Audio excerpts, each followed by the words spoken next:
Today on the Summer of D&D Settings, we're talking about Spelljammer, which is D&D in space.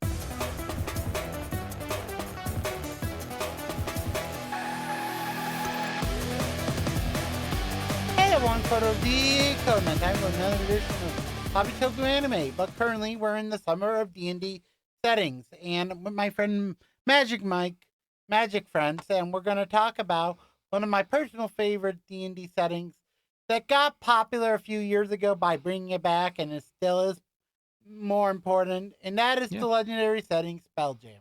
Yeah, Spelljammer is a setting that came out originally back in the late 90s, late 80s, 89, if I'm not mistaken. Correct. And it was for second edition. Yes. And it was one of the most popular settings because it was the first time we really saw a good space setting put into the system everybody already knew. Right. But it's technically not space, right? Yes, it's not really space. It's Jules Verne space.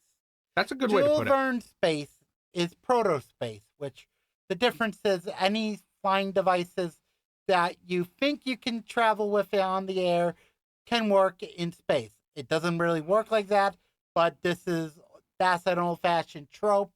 But let's say D&D uses that old-fashioned trope and do it in a more fantasy way, a mixture of that instead of like starships or whatever. It's just boats. Yeah, so we're not working with like Star Trek spaceships that go into light speed, but these look almost like they're sealed warships from like the 1600s, like British warships. Yes. With masts and stuff, but they're using like solar rays to push their masts. Correct. And a lot of the other ships, they look like real life things that we already have. They're not futuristic. It's weird because in modern society, I feel like spaceships, the last time we saw spaceships combined with real world tech that was good was freaking Star Blazer / Battleship Yamato, which was an anime that was basically the anime, like the proto Gundam. Like a lot of Gundam trope elements came from Battleship Yamato. But the difference with both shows is one uses humans as the villains, while in Yamato, and at the time, we had aliens. But that's another story for another day. So the space is more of what we call space fiction. Correct. We're not talking about... Yeah. Or sorry, I did it wrong. It's more science fantasy and less space fiction. Correct. Space fiction is the things that we think about with like Star Modern Trek stuff or Gundam. Yes. Things that's like super futuristic ideas, whereas science Yamato is fantasy sort of a mix of both, but it's more like Gundam, but that's another story for another day. Right. And this is science fantasy, where we Correct. take things that already exist and we consider them science, Right. and then we add full-blown fantasy elements. Correct. Almost. And there's a couple of genres of this. We're currently in the Jules Verne genre of like 10,000 Leagues Under the Sea or Journey to the Center of the Earth kind of style. Yeah, that style is really popular with D&D. If you know from one of my earlier Hobby Toku anime episodes, I did a video on freaking H.G. Wells being so important with miniatures. Yes. And H.G. Wells is another important person of this style. Yep. But that's another story. If you want to know that, go look it up. You can kind of use this system to do both a Star Wars style game or a Jules Verne kind of game. Yes, but now Star Trek. But it won't really work with a Star Trek style. There's just not enough science in it. But you can have like the Jedi kind of like, ooh, I'm magical, but like kind of more mystical magic. Yes. And this setting doesn't have a lot of characters we care for. Like, I think the only two are just the Beholders and Mind Flayers, which, you know, from Stranger Things, has the least popular depiction of the big three races in Stranger Things, Demogorgon, Vecna, and Mind Flayers. Yeah, but Mind Flayers are kind of like the middle child. But in regular D&D, they're badass. And Starfinder and Spelljammer is basically where Mind Flayers became super popular. Right, because Mind Flayers already had ships. Their ships. Like that was basically the inspiration for Starfinder was like, well, we have Mind Flayers. Let's make a story about Mind Flayers' true origin. And if you look at the Mind Flayer ship, that's a good example of that Jules Verne style because it's called a nautiloid ship. Yeah. So it sounds like it's a submarine, Yeah, but like it's traveling through space, like the Nautilus, correct? God, I figured a stupid joke, but I won't say it here. Mm-hmm. And then, so Mind Flayers are a big deal. Beholders are a big deal. Those are really the only two races that have enough intelligence to break through in the creation of making the Spelljammer helms. And just to know, our first 4 episodes were about Greyhawk, Dragonlance, and Yep, you're right. Forgotten Realms. And then Ravenloft. Yes. So this episode, Ravenloft was the under connection. This is the over connection. And in 2 weeks, we will see the in-between. The in-between or the dimensional travel. Yeah, so if you think about this, the first 4 weeks, we talked about all the Ravenloft all the D&D settings that are fantasy-based. Yeah, the big 3. If you think of those of like, in Spelljammer, we call those crystal circles. Correct. Crystal spheres. Yeah, crystal sphere. And the crystal sphere is essentially like a bubble that the called the realm... Philista, which is like the connection. Well, yeah. There's the crystal spheres are a bubble, and in between them is say that word again. Philista. Right, and that's almost like the goop that's in between them that connects them all. Yes. And then Ravenloft is in a void in between the 3 bubbles of the realms we had before. So now this system gives you an idea of how you can switch to another setting. And how can my high-level characters do something that could be on multiple planets? Correct. Right. And then Ravenloft being in the middle is almost like, kind of gives you the idea that this is like when we said last week that Ravenloft was like a jail, it's so much of a jail that you can't get out because there's no sphere to get out into. Yeah, one is Alcatraz, and this is just NASA space program. Yeah, this is like being put on the space station and then somebody being like, you can get out. You can escape the space station. You just, where's the spaceship to get you out? Right. Like, good luck. Yeah. Sorry. So there's a lot of new races in this one, though, right? Yes. There's like 7 or 8 races that are famous in this setting that you see. But before we do, let's talk about an honorable mention being the space hamster from, remember I said Boo? Well, Boo is a space hamster, and they're basically the horses of this setting. Yep, they're like mounts, and they're pack beasts. Yeah, and also at times they're like a power source too. Yeah, for one of our races, and that's the Autonome. Which, by the way, God damn it, what is it? Sorry, Bioyan, I'm just using you as a weird thing. Why you forget I am a freaking robot cat? This doesn't make any. I know, but you kind of feel like a... Okay, you know what? Let me not do this at this video. Sorry, Mike. More stuff in the background, but the point is... I know what you mean. But the point is, Bioyan is sort of an intern, like a head person of our group, and he's a robot, and I did a joke. And... Yeah, Bioyan is a robot, kind of like the Autonomes. The Autonomes that's are almost why like... I did it. What is... Sorry, Bioyan, I'm sorry. That was a blooper that we're going to just do as exposition, but... We're going to keep it as exposition. Okay, so the Autonomes. The Autonomes are essentially what you would see... RC3PO meets gnome.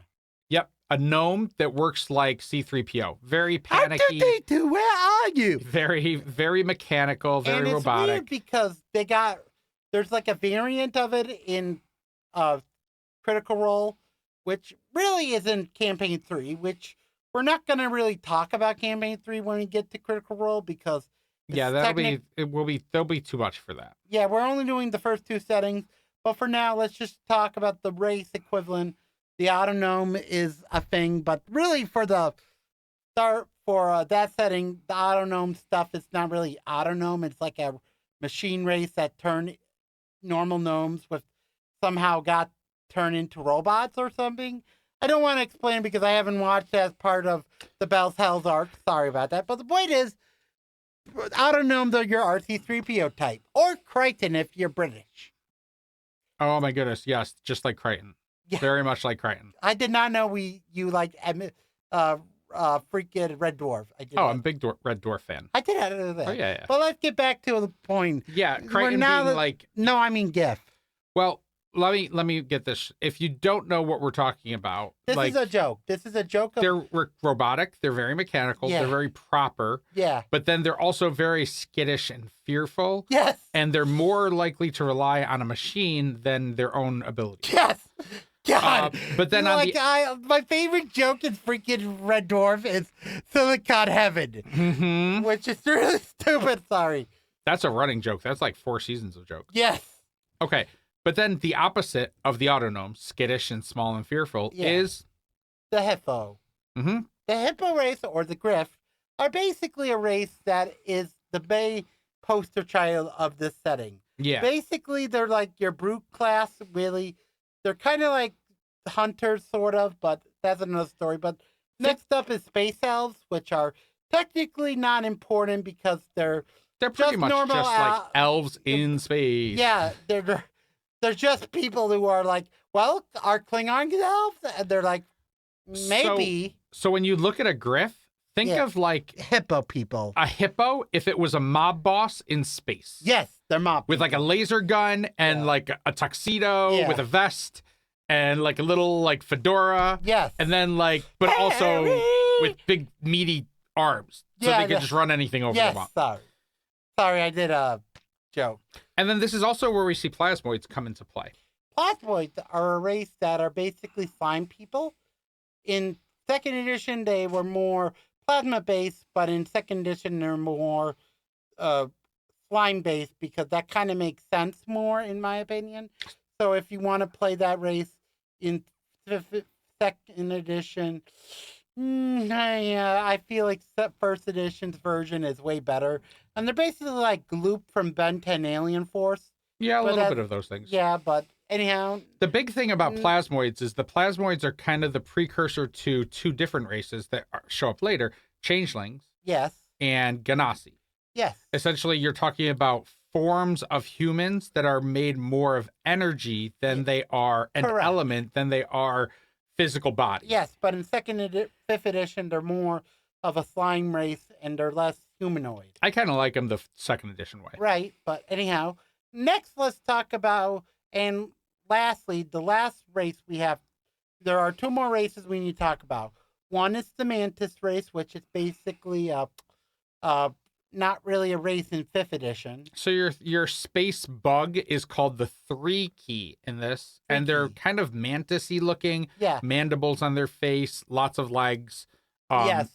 But picture like crabby claws. Yeah, they're basically a race that 2nd edition uses, but 5th edition doesn't because at the time, in 2nd edition, they were an Emini race. Mm-hmm. But in 2nd edition, they felt like putting an Emini race and just dissect a little more of it. But in 5th edition, they don't bring it back because of the changes in other editions. And you have to remember, in 2nd edition, 1989, this is right after Aliens come out. Yeah, this is right after a lot of horror movies that were based on things that were insect-based or scary, like, arthropod kind of stuff, like arachnoid and things. Yeah, like, basically, that's the reason why that race became good. But anyhow, the point is, this setting, before I tell you a weird fact, let me talk about the Griff. The final race we're going to talk about for this segment is basically the Griff.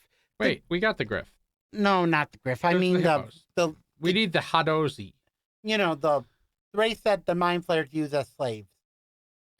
Their name is Hadozi. Oh, really? Yep, Hadozi. Hadoze. The Hadozi are like lizards, sort of reptilian looking race. You see them in the Player's Handbook, 4th edition Player's Handbook 3 cover art. Oh, that's hold on. That's not the Hadozi. The Hadozi are the space pirate monkeys. Right. Oh yeah, the monkeys. I forgot we said that. Yeah, there's also a space pirate monkey, kind of like a mechanic fixer. Yeah, that's what I'm type. saying. I knew I was forgetting. The lizard is Griff, I think. No, Griff's are the hippo people. No. I don't remember the name of the lizard people. Let's just say they're really important in D&D. That race is the most important race in Spelljammer is the race we're screwed up with the name. I'm sorry. Please. There's another important race that's important because it is the race that's of the oppressed people. Yeah. The people who are enslaved by the Mind Flayers. And so generally you don't play them as a character, but there's a lot of story where you can end up rescuing them, or they can turn on you, or they could end up being a lot of the mooks for a Mind Flayer lord. They're pretty important for the DM side of the gameplay, but less important for the player side, which is also why I can't remember it because I never DM'd it. 3 had that race as one of the first rare party members you can recruit. Oh man, I haven't gotten that far yet. I'm sorry, but spoilers. No, it's only in the very beginning. Oh, you're talking. Oh, okay. Hold on. In the tutorial, wait. You can get him at the start as a tutorial race. Let me explain. I forgot about this part. In Baldur's Gate 3. No, in Spelljammer. Yeah. We get the character side of the Githyanki. Yeah, the Githyanki. Githyanki have been an enemy race since the Fiend Folio back in 76. Yeah, they were which is the cover for the Fiend Folio, the original one that had like Cthulhu stuff. That's the race? Githyanki. Githyanki, yeah. Yes. So in this we have the Gith, Giff, and the Gith, Gith. Yeah, don't get those confused, right? Yeah, that's what I'm saying. One of them's a massive hippo person, the other one's a undead lizard folk. Yeah. And the GIF are really like one of D&D's earlier lizard examples. Mm-hmm. If you don't count kobolds, because that's generic fantasy. Yeah, kobolds and troglodytes are generic fantasy. This Basically, every time I think of kobolds, I think of Unforgotten Realms, which is like the series equivalent of treating it like Pokemon, where they're just like, come on! Like, it's such a stupid joke. Oh, God, I'm sorry. But the point is, D&D 5th edition it's basically the modern example of Spelljammer. And Spelljammer, D&D's competition, Pathfinder, does Starfinder. Yeah. And Starfinder is more like what most people think of D&D, but the point is, Spelljammer is basically not the one you're looking for, but it's a good spin-on classic trope that makes sense with the history of role-playing. Yeah, you have to remember that this kind of goes back to what we said at the start. Spelljammer, what we're talking about today, is science fantasy. And Starfinder is sci-fi fantasy. I would almost say it's space fiction. Right. Because it's like more about the space and then some fiction. They're both space science fiction, but Spelljammer is more old school stat, while Starfinder is modern. Yep. It's kind of confusing, but the point is, without Spelljammer, we wouldn't get Starfinder. Right. Hope you liked the video. Link down below if you like this D&D video. And sorry for the interruption with those videos, but that's how we work on this channel. Hope you like the video. Next time, we're going to talk about D&D's most controversial setting, and the only setting that's officially not showed up yet in 5th edition that's like mainstream, Dark Sun. Hope you see you guys then.